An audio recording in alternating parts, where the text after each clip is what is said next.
आप देख रहे हैं भारत 24। मैं हूं सचिन और आज सूर्य ग्रहण है। भारत में साल का आखिरी सूर्य ग्रहण है। ये सूर्य ग्रहण शाम 4:29 से शुरू होगा, शाम 6:25 पर खत्म होगा। ये एक आंशिक सूर्य ग्रहण है और पूर्वोत्तर के कुछ राज्यों को छोड़कर भारत के सभी राज्यों में दिखाई देगा। दुनिया की बात करें तो ये यूरोप, मध्य पूर्व, अफ्रीका के उत्तर पूर्वी हिस्सों, पश्चिमी एशिया, उत्तरी अटलांटिक महासागर और उत्तरी हिंद महासागर को कवर करने वाले क्षेत्रों में दिखाई देगा।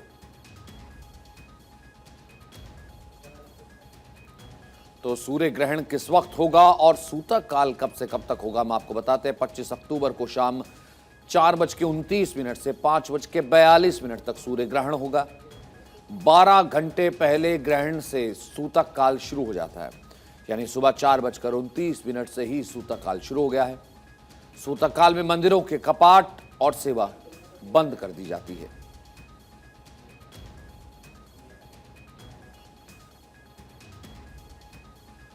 तो सूर्य ग्रहण के किस तरह के प्रकार है ये हम आपको बता देते हैं। एक तो पूर्ण सूर्य ग्रहण होता है, जिस वक्त पूर्णतः अंधेरा छा जाता है, पृथ्वी सूर्य के बीच में आ जाती है, चंद्रमा पृथ्वी को पूरे तरीके से ढक लेता है, चंद्रमा पृथ्वी तक पहुंच नहीं पाता, सूर्य का प्रकाश पृथ्वी पर हो जाता है अंधकार जैसे हालात।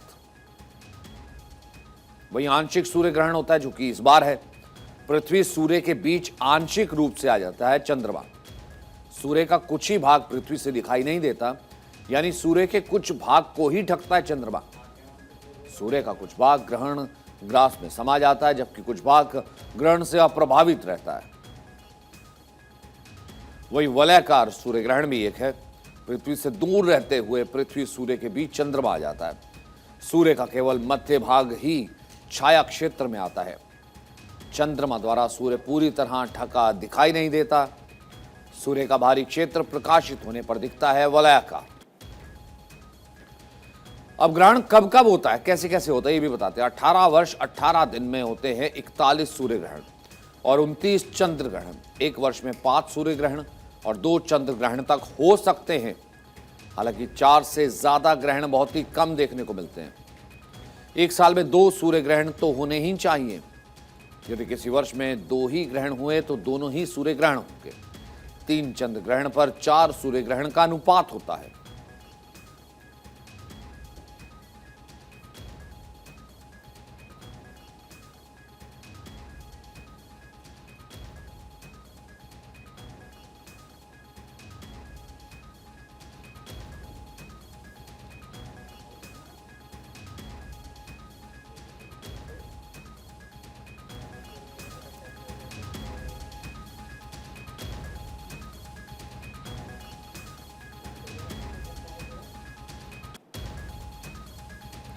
तो इस वक्त हमारे साथ 2 खास मेहमान जुड़ रहे हैं। आचार्य शीलभूषण शर्मा हमारे साथ मौजूद हैं और कल्की कृष्णन भी हमारे साथ मौजूद हैं। सबसे पहले शीलभूषण जी, आपसे जानना चाहेंगे, मैं चाहूँगा कि विस्तार से एक बार बताइए कि किस वक्त पे ये ग्रहण शुरू हो रहा है, क्या इसकी महत्ता है, क्या कुछ किया जाए, क्या कुछ ना किया जाए। सूतक काल शुरू हो चुका है और इस वक्त जो दिनचर्या है, यानी कि इस वक्त जो हमें देख रहे हैं, ज्वाइन कर रहे हैं, वो कहाँ से कैसे समझे, क्या कुछ किया जाए। देखिए, सूर्य ग्रहण की बात अगर करें हम तो भारतवर्ष में गुवाहाटी से पश्चिम की ओर कहें हम और नलबाड़ी से पश्चिम की ओर, इस रेखा इधर से पूरे पश्चिम की ओर ये ग्रस्तास्त यानी ग्रहण लगेगा। और चूंकि सूर्य उस समय सूर्यास्त हुआ नहीं रहेगा, उसके बाद सूर्यास्त होगा, तो हमें वो पूरे भारतवर्ष में इस बार वो ग्रहण, ये जो आज का है वो सूर्य ग्रहण दिखाई पड़ेगा। ये ग्रस्त होते हुए अस्त होंगे भगवान आज के दिन, ऐसा है शाम का। और सबसे बड़ी बात है कि पूंछ राजौरी जो इलाका है पश्चिमी भारत का, उत्तरी पश्चिमी कश्मीर का इलाका है, वहाँ पर 4 शाम को 4:15 पर स्पर्श लग जाएगा, यानी वहाँ पर वो 4:15 से ग्रहण दिखना शुरू हो जाएगा। और अगर हम बात करें बिल्कुल सुदूर दक्षिण में तिरुवनंतपुरम की, तो वहाँ पर 5:29 से वहाँ पर ग्रहण दिखाई पड़ना शुरू होगा। और चूंकि वहाँ पर जल्दी सूर्यास्त हो जाएगा तो कम देर के लिए ही सही, लेकिन वहाँ पर भी ग्रस्तास्त सूर्य ग्रहण दिखलाई पड़ेगा। सूर्य ग्रहण के बारे में हम जानते हैं कि ये ग्रहण जो है वो पृथ्वी की छाया में, चंद्रमा की छाया में अगर पृथ्वी आ जाती है, यानी चंद्रमा बीच में आ जाता है, तो ये ग्रहण लगता है और ऐसा आज के दिन लग रहा है। मंगलवार का दिन है, ग्रहण मंगलवार को लग रहा है और बड़ी बात है कि आगामी चंद्र ग्रहण भी मंगलवार को ही लग रहा है, यानी कार्तिक पूर्णिमा का जो चंद्र ग्रहण है वो भी मंगलवार को ही लग रहा है। ये जो ग्रहण है वो स्वाति नक्षत्र में सूर्य ग्रहण है। इस समय तुला राशि पर सूर्य हैं, तुला राशि में मौजूद, और तुला राशि में ग्रहण लग रहा है। इस ग्रहण के साथ जो ग्रह हैं वो चूंकि यहाँ ग्रहण लग रहा है, अमावस्या है, चंद्रमा साथ में रहेंगे ही, शुक्र भी साथ में है ग्रहण के, और इस कारण से ये शुक्र जिसे कहें हम कि ग्रस्त हैं, शुक्र इस ग्रहण के साथ में युक्त हैं। और अगर हम बात करें ग्रहण के समय के, मंगल जो आज दिन है, और मंगलवार, मंगल जो है वो कन्या राशि में स्थित है, मिथुन राशि में स्थित है आज के दिन, और ऐसे में जो ग्रहण का जो फल होगा, जो ग्रहण का परिणाम होगा वो तो थोड़ी बाद में, लेकिन हम पहले बात कर लें कि ग्रहण काल में, जैसा आपने बतलाया सूतक काल शुरू हो चुका है। सूतक काल जो है 12 घंटे पहले से शुरू हो जाता है, हालांकि कुछ विद्वान सूर्योदय के बाद से ही मानते हैं पर्वकाल। और बड़ी बात यह है कि चूंकि ये ग्रस्तास्त है, इसलिए जो पर्व काल है, यानी ग्रहण से संबंधित हम स्नान ध्यान जप आदि करेंगे वो सूर्यास्त तक ही करेंगे। पर्व काल शाम तक रहेगा, सूर्यास्त तक रहेगा, लेकिन उसके बाद भी मोक्ष जब तक सुबह सूर्योदय नहीं देख लेते बुधवार का, तब तक हम भोजन नहीं करेंगे, तब तक हम खाना नहीं खाएंगे। ऐसी परंपरा, ऐसा हमारा धर्मशास्त्र कहता है। लेकिन पर्व काल की समाप्ति सूर्यास्त होते ही हो जाएगी। दूसरी बात, चूंकि ग्रस्तास्त है इसलिए मोक्ष शब्द का प्रयोग नहीं होता इस ग्रहण के लिए, क्योंकि ग्रहण जब हो लग चुका है तो मोक्ष नहीं होगा। चूंकि हमने मोक्ष होते देखा नहीं भगवान को, इसलिए हम मोक्ष शब्द का शब्द प्रयोग नहीं करते। और सुबह जब सूर्योदय होगा अगले दिन का, यानी बुधवार का, कल का, तो उस समय के बाद ही स्नान ध्यान करके और हम पूजा पाठ करेंगे। ध्यान रहे कि पट बंद होते हैं। उज्जैनी महाकाल का मंदिर छोड़ दें तो सारे मंदिरों के पट बंद हो चुके हैं। जब ये सूतक लगता है तो पट बंद हो जाते हैं। भगवान का स्पर्श करना ये मना हो जाता है। स्पर्श करना मना होता है, पूजन ध्यान जप आदि करना, होम करना ये मना नहीं होता। भगवान का स्पर्श बंद होता है, गर्भगृह बंद हो जाते हैं। तस्वीरें पंडित जी मैं देख पा रहा हूँ, ये बद्रीनाथ की तस्वीरें आ रही है जहां पर भी कपाट बंद कर दिए गए थे। और जैसा कि शील भूषण जी ने कहा कि कपाट बंद कर दिए जाते हैं, मंदिर के कपाट बंद हो जाते हैं। अब कल्कि कृष्णन जी इसी पॉइंट को थोड़ा सा आगे बढ़ाते हुए, लेकिन आप ध्यान कर सकते हैं, तप कर सकते हैं, पूजा कर सकते हैं, पूजन कर सकते हैं, लेकिन मंदिर के कपाट बंद हो जाते हैं। जो घर में जैसे मंदिर होता है या घर में लोगों ने अपने हिसाब से जो है छोटा सा एक मंदिर बना रखा होता है, मूर्ति प्राण प्रतिष्ठा की होती है, उस हिसाब से फिर इसका क्या महत्व किया जाए? देखिए, इसमें शास्त्र की जो मर्यादा है कि आपको देवार्चन करने को कहा गया है शास्त्र में, कि पूरे ग्रहण काल में आप देवताओं की आराधना करेंगे, अर्चना करेंगे। और ये जो मंदिर के कपाट बंद कर दिए जाते हैं, इसका कोई शास्त्रीय आधार नहीं है। मैंने कई फोरम्स पर शंकराचार्य महोदयों से और हर स्तर पर जो है इस बात को उठाया कि शास्त्र में जब इसका कोई प्रमाण नहीं है कि मंदिर के कपाट बंद होंगे, देव दर्शन बंद होगा, जबकि हर ग्रहण में यह चर्चा आती है कि जो ग्रहण काल में आप देवताओं की आराधना, अर्चना, पूजन करेंगे, मंत्र जप करेंगे, ये सारे कार्य करेंगे, इसके पीछे कोई आधार नहीं है। और आपके टेलीविजन चैनल के प्लेटफॉर्म से भी मैं इस बात को कई बार मैंने शास्त्रार्थ की चुनौती दी भी कि कोई किसी भी शास्त्र में आप जो है मंदिर के कपाट बंद करने के, कहीं कहीं पर्दे डाल दिए जाते हैं, और सभी प्रमुख मंदिरों में ऐसा होता है, इसका कोई शास्त्रीय आधार नहीं है। मूर्खता है कि हमारे देवताओं को भी ग्रहण का फल लगेगा, ऐसा होगा, वैसा होगा। यह बहुत ही अवैज्ञानिक, अशास्त्रीय, अधार्मिक कृत्य है और इसको हमेशा विरोध करना चाहिए। और आपके चैनल के माध्यम से मैं इस बात का बहुत ही प्रबल विरोध करता हूँ। अब आपके घर के मंदिरों पर भी यही बात लागू होती है। आपके घर के मंदिर, उसको कपाट पर बंद करने की या पर्दे डालने की या ढकने की देव विग्रहों की, देवता मूर्तियों की एकदम आवश्यकता नहीं है, न ऐसी कोई शास्त्र का आदेश है।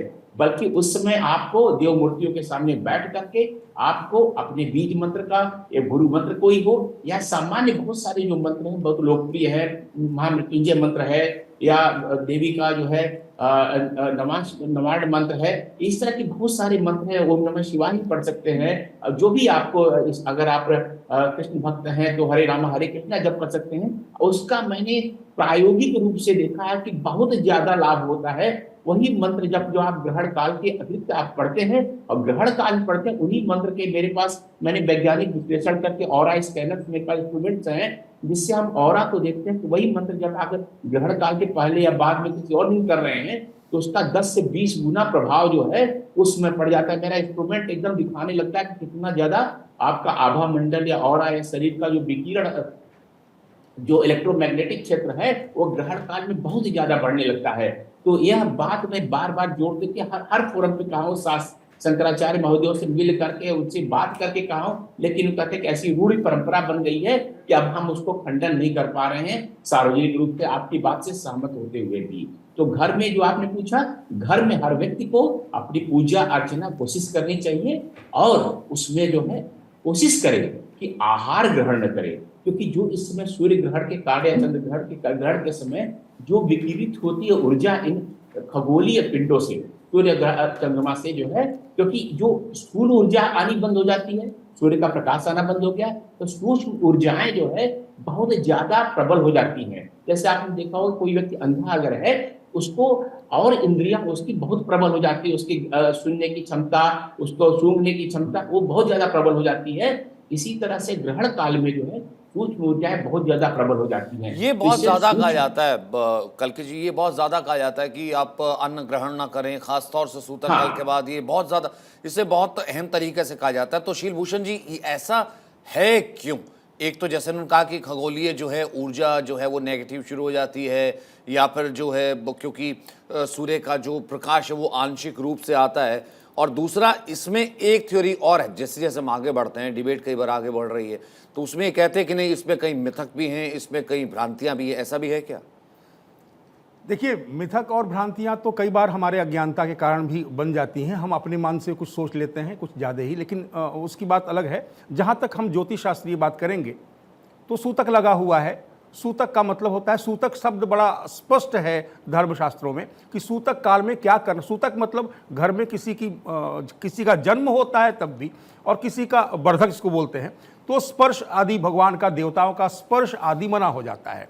पूजा आदि कर सकते हैं, मंत्र का जप कर सकते हैं, उस काल में भी जप कर सकते हैं, मन ही मन जप कर सकते हैं, लेकिन हाँ, स्पर्श देवताओं का मना होता है। और इस कारण से ये घटनाएं घटती हैं, लोग मंदिरों के पाटी बंद कर लेते हैं, कोई घुसे नहीं। लेकिन सबसे बड़ी बात है कि हम बात करें खाना क्यों नहीं खाना चाहिए, आहार ग्रहण क्यों नहीं करना चाहिए। अगर हम उसकी बात करते हैं तो एक बात समझ लें पहले कि जब सूर्य ग्रहण होता है तो सूर्य ग्रहण के समय में प्रकाश वर्णक्रम की बात करें, अगर स्पेक्ट्रम की बात करें तो स्पेक्ट्रम पर फ्रॉनहोफर ने सबसे पहले देखा था कि कुछ ऐसी किरणें जो कोरोना मंडल से नहीं आ पाती हैं सामान्य दिनों में भारतवर्ष में, वो चली आती हैं। उन्होंने एब्जॉर्प्शन स्पेक्ट्रम जो दिखाई पड़ा, यानी काली रेखाएं जो दिखाई पड़ी थी, जब सूर्य ग्रहण देखा उन्होंने चमकीली रेखाएं, यानी वो उत्सर्जन स्पेक्ट्रम दिखाई पड़ना, इमिशन स्पेक्ट्रम को बोलते हैं, दिखाई पड़ती हैं। कुछ ऐसी किरणें जो रुक जाती हैं, सामान्य रूप से नहीं आ पाती हैं पृथ्वी पर, वो सारी किरणें कोरोना मंडल की वो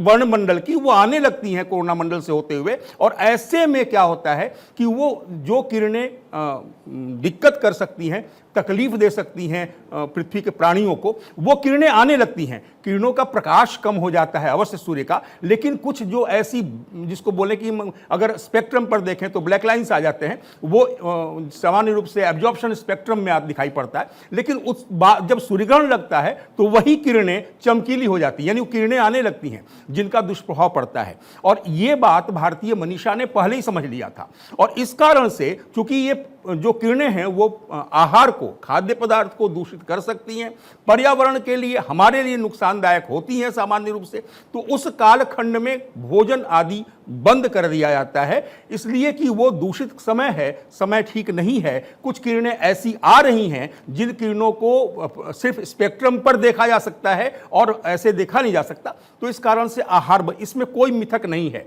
अब जैसे एक सामान्य सी बात है कि सिगरेट पीने से कैंसर होता है, सब जानते हैं, लेकिन कोई व्यक्ति उठाकर सिगरेट मुंह में लगा ले और बोले देखो कैंसर मुझे नहीं हुआ, ऐसा नहीं होता। इसका असर पड़ता है और धीरे धीरे पड़ता है। तो सूर्य ग्रहण में अगर हम बात करें तो सूर्य ग्रहण की जो किरणें इस समय आ रही होती हैं कोरोना मंडल की उसके, तो वो किरणें हमारे लिए दुष्प्रभावी हैं और इस कारण से आहार ये बंद हो जाता है। आहार ही बंद होता है, सामान्य रूप से कुछ खाना पीना नहीं होता। लेकिन मंत्र का जप ये अवश्य करना चाहिए। और जो कहते हैं कि ग्रहण जैसे ही शुरू होता है तो ग्रहण के शुरू में ही अगर हम बात करें स्पर्शे स्नानम जपम, स्पर्श करते होते ही स्नान और जप का विधान है। स्नान इसलिए आवश्यक है कि शरीर जो बाहर का वायुमंडल है, जिस वातावरण है, बाहर का तापमान है, इसके अनुकूल हो जाए। और जप करने चाहिए मध्य सुरार्चनम, मध्यकाल में भगवान देवताओं का अर्चन करना चाहिए। अर्चन के लिए आवश्यक नहीं है कि मंदिर में हाथ लगा दें, मूर्ति में हाथ लगा दें। हाँ, अर्चना करनी चाहिए, ये निश्चित है। होम भी करना चाहिए, ये भी निश्चित है। और साथ में अगर मुच्य माने, अगर मोक्ष हुआ तो स्नान करके, फिर से सचैल स्नान करके दान आदि करना चाहिए।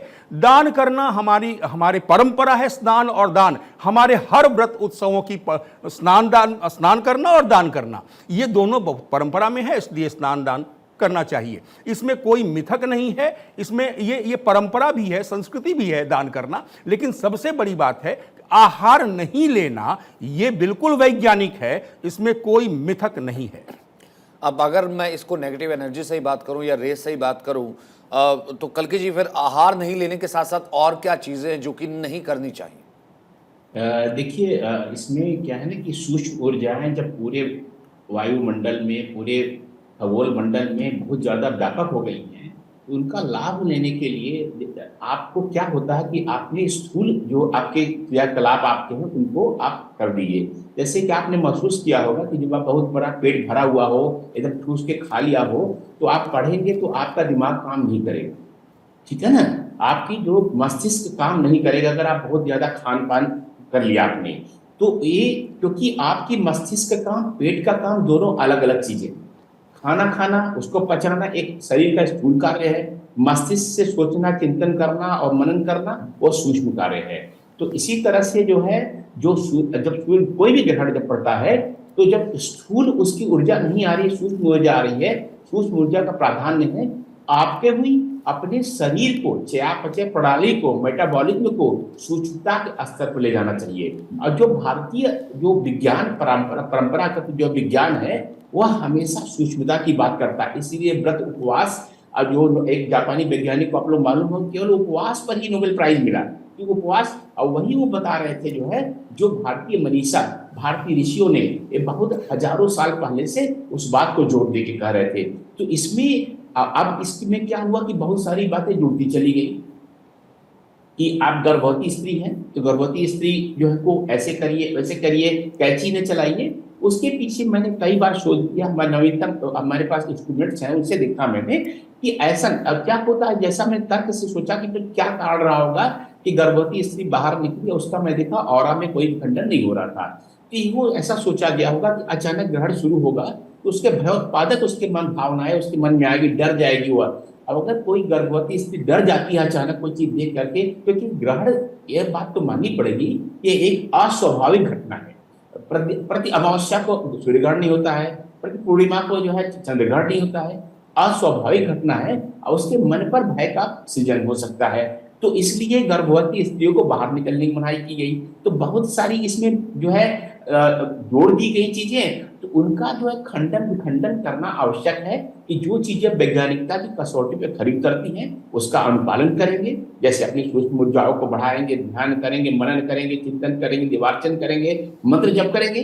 लेकिन जो कुछ भय पैदा करने के लिए जो रूढ़ियां प्रारंभ हो गई हैं उनका हमें खंडन करना चाहिए। क्योंकि जो हमारा परंपरा का धर्म है, हमारी संस्कृति है, वह विज्ञान पर आधारित है, तथ्यों पर आधारित है, तर्क पर आधारित है। क्योंकि हम लोग खुद स्वीकार करते हैं मुंडे मुंडे मदिर भिन्ना, कि हर व्यक्ति का अपना अलग विचार होता है, हर सिर में अलग विचार होगा और उसका सम्मान होना चाहिए। तो जो तर्क की प्रणाली हमारी ऋषियों ने प्रदान की थी उसको सम्मान करते हुए अगर हमारे विचारों में कोई रूढ़ियां, कोई कमियां हैं, उसको हमें खंडन करना चाहिए और उससे मुक्ति पानी चाहिए और अपनी वैज्ञानिकता, अपने शिष्ट को बरकरार रखना चाहिए। यही हमारी परंपरा है और उसी परंपरा पर हमें आरूढ़ हो।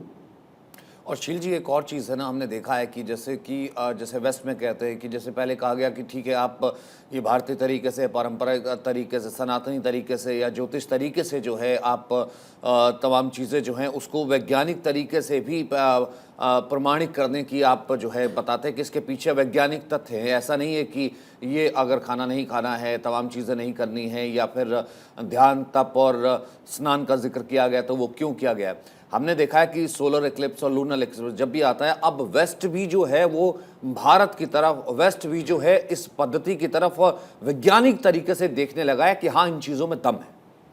बिल्कुल, देखिए ऐसा है कि विज्ञान का मतलब होता है, हम सब जानते हैं कि कुछ हमारे पास डेटा उपलब्ध होते हैं, उन डेटा को संग्रहित करके उनका रिजल्ट प्राप्त करते हैं और उसके आधार पर कुछ निष्कर्ष पर पहुंचते हैं। भारतवर्ष में सदियों से क्या खाना, कैसे खाना, कब नहीं खाना, सदियों से ये लगातार शोध का विषय रहा है। आपने देखा होगा हर विषय के, हर बात को लेकर ज्योतिष में ही नहीं, धर्मशास्त्रों में भी लगातार शोध रहा है। कई बार तो ऐसा हुआ है, हमारे यहाँ एक परंपरा है, आप सबको मालूम, हम सबको मालूम है कि अन्नप्राशन संस्कार होता है 5वें महीने में लड़कियों का, 6ठे महीने में लड़कों का। ये सामान्य संस्कार है। और अभी कुछ दिन पहले तक, यानी मुश्किल से 10 साल पहले तक जो साइंस था, यानी जो डाइटरी साइंस था, वो बच्चों को जल्दी खिला दो, वो कुछ पाउडर्स पिला दो, जल्दी से जल्दी कर दो। अच्छा, अब ये मैं साइंस, चाहूंगा एक सेकंड, आप अपनी बात पूरी कीजिएगा। ये 2 तस्वीरें भी आप थोड़ा सा बता दीजिए। एक तरफ बद्रीनाथ के कपाट है, देखिए, जहां बद्रीनाथ कपाट फिलहाल बंद कर दिए गए। दूसरी तरफ सिद्धि विनायक की तस्वीर है, वहां पर भी पूरी इंफॉर्मेशन डाली गई है कि इतने बजे कपाट बंद किए गए हैं, इतने 5:42 पर शुरू, 4:42 पर शुरू होगा और इतने बजे जो है कपाट दोबारा खोले जाएंगे। आप थोड़ा सा इन तस्वीरों को बता सकते हैं, इसकी क्या महत्व है? देखिए, कपाट बंद होना का मतलब सामान्य सा है, गर्भगृह में नहीं प्रवेश। कपाट बंद होने का मतलब, और मैंने कहा कि भारतवर्ष में उज्जैनी महाकाल को छोड़ करके बाकी सारे कपाट बंद हो जाते हैं। उज्जैनी महाकाल का कपाट, चूंकि काल वहां पर निश्चित रूप से कीलित है, इस कारण से वहां कपाट बंद नहीं होता। बाकी जगह कपाट इसलिए गर्भगृह में प्रवेश ना हो सके। गर्भगृह में सूतक काल में, सूतक मनुष्य जाति पर लगता है, भगवान के कारण लगता है, इसलिए गर्भगृह में प्रवेश ना हो सके, इसलिए कपाट बंद कर दिए गए हैं। कपाट बंद करने का मतलब मंदिरों में अर्चना नहीं, मंदिरों की अर्चना नहीं बाहर से, लेकिन हाँ, कपाट इसलिए बंद होते हैं गर्भगृह में प्रवेश ना हो सके, सिर्फ इतनी सी बात है। बात फिर करते हैं, हम लोग वहीं लौट के आते हैं कि जैसे मान लीजिए अब क्या हुआ, 10 साल से बाकायदा पूरा साइंस कहता है कि 6 महीने तक अपना दूध, यानी फीड कराना चाहिए माताओं को, बच्चों को। एक स्वाभाविक रूप से हमारे यहाँ ये चिंतन बहुत पहले चला आ रहा था, हमारे यहाँ अन्नप्राशन संस्कार ही होते थे। उसी तरह से ग्रहण का है, ग्रहण काल में भी अभी बहुत दिनों से चल रहा था आहार खाने के लिए। कुछ लोग तो ऐसे होते हैं ग्रहण काल में बिस्किट खाने लगते हैं, घूम घूम करके टीवी पे चैनल्स पे दिखाई पड़ता था, ये भी करते थे, चूंकि उनको लगता था कि वो ज्यादा मॉडर्न है। और अगर बात करें हम इसकी कि परंपरा हमारी कहती है, हमारे ऋषि मुनि कहते हैं, हमारे महर्षि कहते हैं उस समय आहार ग्रहण नहीं करना, तो आहार ग्रहण नहीं करना, तो ये उनका खिल्ली उनकी उड़ाते थे। लेकिन धीरे धीरे वेस्टर्न साइंस भी, जिसको कहें हम, और साइंस भी, मेडिकल साइंस भी बाकायदा ये जैसे कहने के लिए मानने लगा है और इस पर रिसर्च चलने लगे हैं। देखिए, हमारे यहाँ रिसर्च हो चुके थे, निष्कर्ष के रूप में पाया गया था कि हमें आहार ग्रहण नहीं करना। उनके यहाँ रिसर्च हो रहे हैं और अब वो निष्कर्ष पर पहुंच रहे हैं कि आहार ग्रहण नहीं करना। तो ये जो एक तरीका है कि विज्ञान कहां कैसे कब पहुंचा, उसकी बात अलग है, लेकिन शोध कितना हुआ ये डिपेंड करता है। तभी हमारे यहाँ शुरू से ज्योतिष को विज्ञान ही कहा गया है और बाकायदा जो है उसको वैज्ञानिक तरीके से ही, साइंटिफिक तरीके से ही चीज़ों को रखा गया है।